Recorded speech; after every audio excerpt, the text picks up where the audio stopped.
Hey everybody, this is Deb with Truthification Chronicles, and this is going to be a short one, but it's about a little clarification on the timeline with COVFEFE that you need to take into consideration. I'm seeing a lot of people suggesting something else that is the propaganda that's been put out because of this. So let's go with the timeline first of all.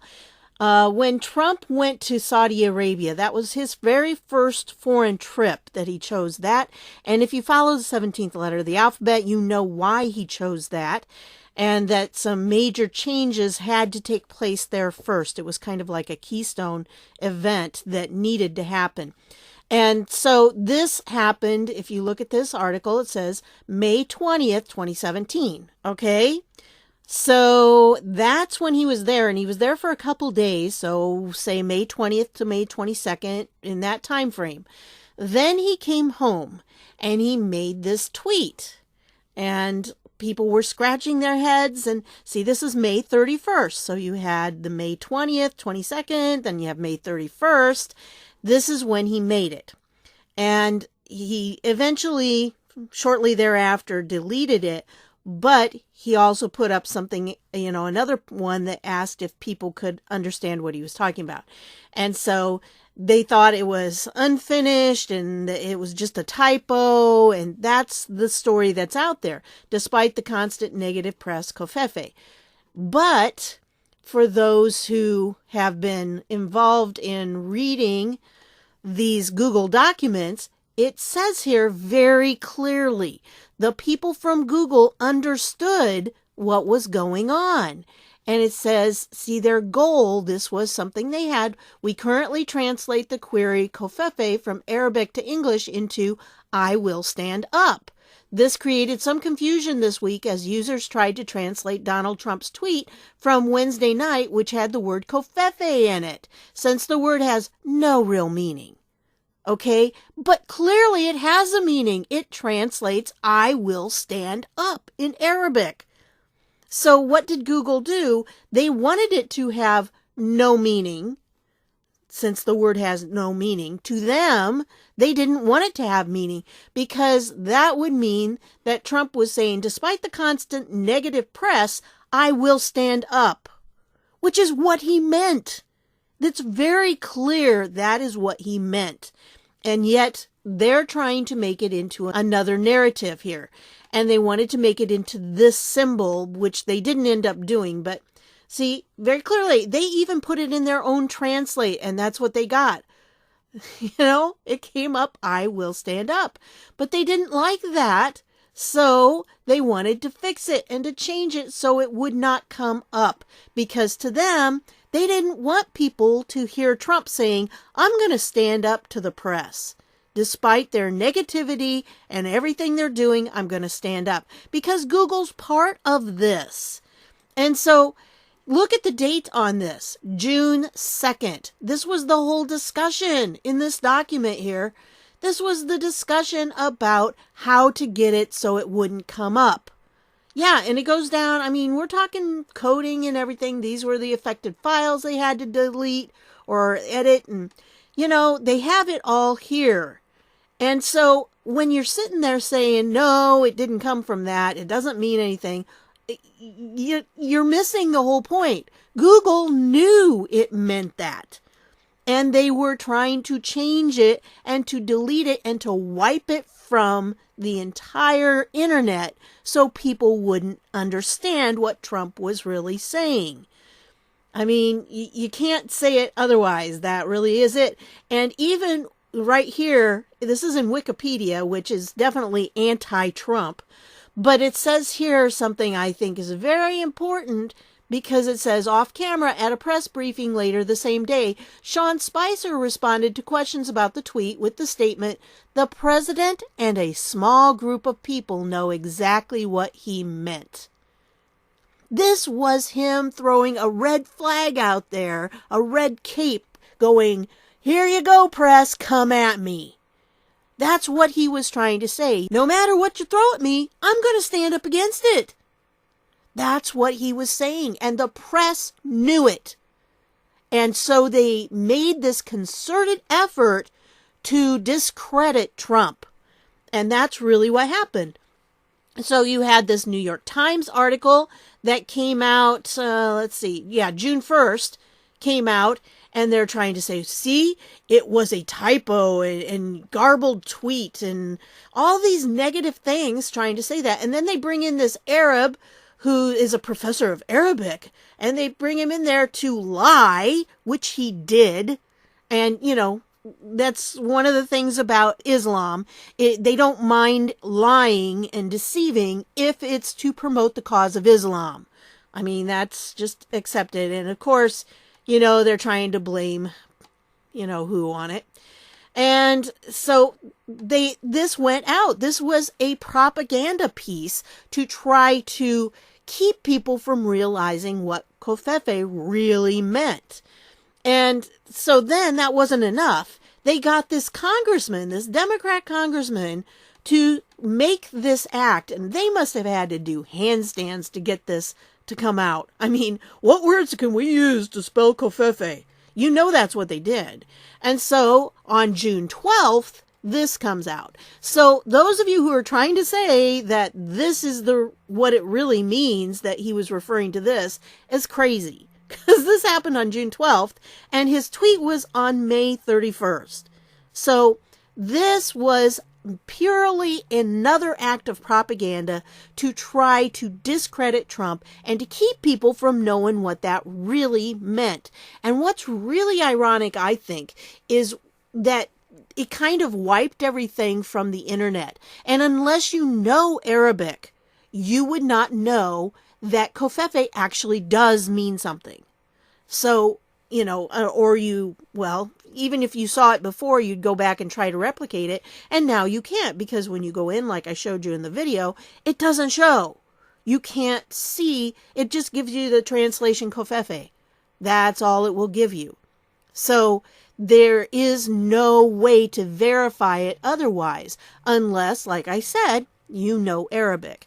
Or you can read Arabic writing too, because there are places online that are translation communities. Like, teachers use these for language teachers. We have different communities where you can translate phrases that, sometimes you get stuck on how do I say this exact phrase. And it's different than just looking something up in a dictionary because, phrases go together in certain grammatical ways, and you got to have all the parts together working right for it to be understandable by most native speakers. And so there are communities like that, but you have to be able to read Arabic writing in order to understand what they're really saying. So that's what I wanted to share with you on that. So don't be misled, folks. Anybody that's trying to tell you COVFEFE doesn't mean anything, that is fake news. That's propaganda. And then the other thing that I can't believe I forgot, but I didn't realize it until the video was uploading. And for the last video that I did, I was talking about deconstructionism. And this deconstruction, this quote right here is from Derrida, and I really wanted to put this in there because this, I think, you will start to see how it connects with what's going on in the United States right now. The idea behind deconstruction is to deconstruct the workings of strong nation states with powerful immigration policies, to deconstruct the rhetoric of nationalism, the politics of place, the metaphysics of native land and native tongue. The idea is to disarm the bombs of identity that nation states build to defend themselves against the stranger, against Jews and Arabs and immigrants. So, now is it making more sense? Deconstructing. What are they deconstructing? They're deconstructing the United States. So it is no longer the United States. It is no longer a strong nation state, because that would mean you have strong borders and that you are keeping people out. You're defending yourself against the stranger, against Jews and Arabs and immigrants because you don't like them. That's not what it is. I mean, that's what deconstructionism is. That's not what we're doing with a border. And having a strong nation state is not a bad thing.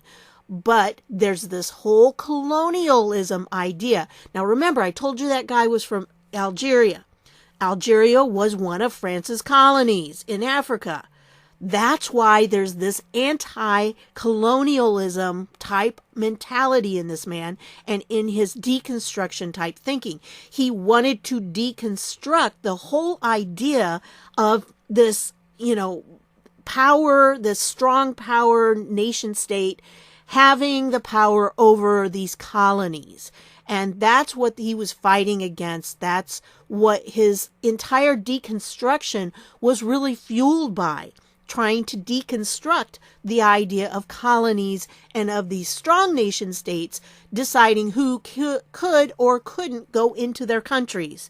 And, because they wanted to have open borders, and that would reduce all nation states to the same level of poverty, essentially. I mean, this is what it comes down to. And when it's dealing with like the whole plan that Obama had for us, this is what Obama was fueled by as well. This anti-colonialism mentality that wanted to strip the United States of our wealth and power, because that way it would make all countries on an equal footing. And so no country would have more wealth or power than other countries. But what essentially that does is make everybody poor. And that's what they're trying to do. It's this whole communist idea, the socialist, which really just leads into communism type thing. And this is the problem with this deconstruction thing, that in a lot of ways he created this to undermine all of, absolute truth. And somebody mentioned in the comments about the Bible. Well, for me, I personally believe that that's one of the things we are dealing with postmodernism, that it undermined the entire authority of the Bible, because obviously there are no absolute truths in postmodernism.